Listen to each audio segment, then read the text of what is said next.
Okay, welcome back. In this video, we're going to talk about some basics of the last structure called cerebral cortex. And first, we'll talk about basics in this video. In this next video, we'll talk about the lobes of the cerebrum. In the last video, we'll talk about the sensory and motor cortices. So cerebral cortex, as I said, is this folded structure that is folded on itself, so it can cover completely the subcortical structures, and it's highly evolved in humans.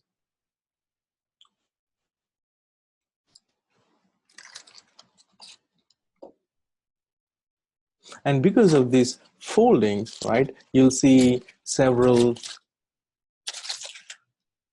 and it's a thin layer of cells, right?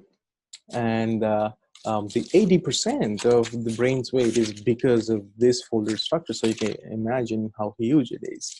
And it's convoluted with some ridges and valleys, right? Valleys are these and ridges are these. The ridges are called the gyri or gyrus, and the valleys are called sulcus or sulci. Sulci is plural, sulcus is singular, gyrus is singular, gyri is plural.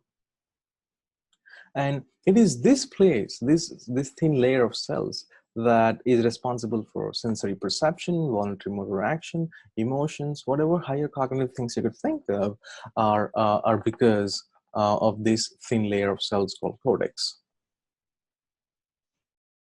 Now, there are some folds that are so deep that they divide the brain, I mean this cerebral cortex, into different lobes. And there is one such thing that runs through the center of the brain. If this is the brain, right, front side and back side, there is a fold from at the center so deep. The sulcus is so deep that it divides in the cerebrum into right and left cerebral hemispheres.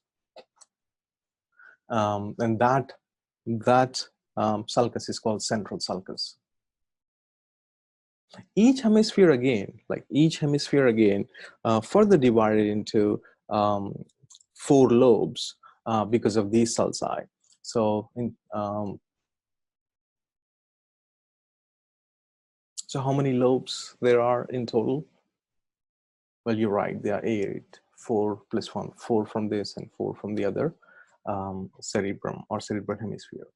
Now, also an interesting thing is that the left and right side of the brain, especially we're talking about the cerebrum, right, the cerebral cortex, the right and the left part are not connected directly. There is no direct connection except for this thick bundle of axons that connect one side, one cerebral hemisphere with the other cerebral hemisphere. And this structure is called corpus callosum. It connects both the hemispheres. And if not for this, it's basically a bundle of axons. And if not for this, these hemispheres are not connected at all. Okay, so let's see. Yeah, I'll stop here. Then we'll talk about lobes. Then we'll talk about the other one. So you can take a break, and I'll see you in the next video. Thank you.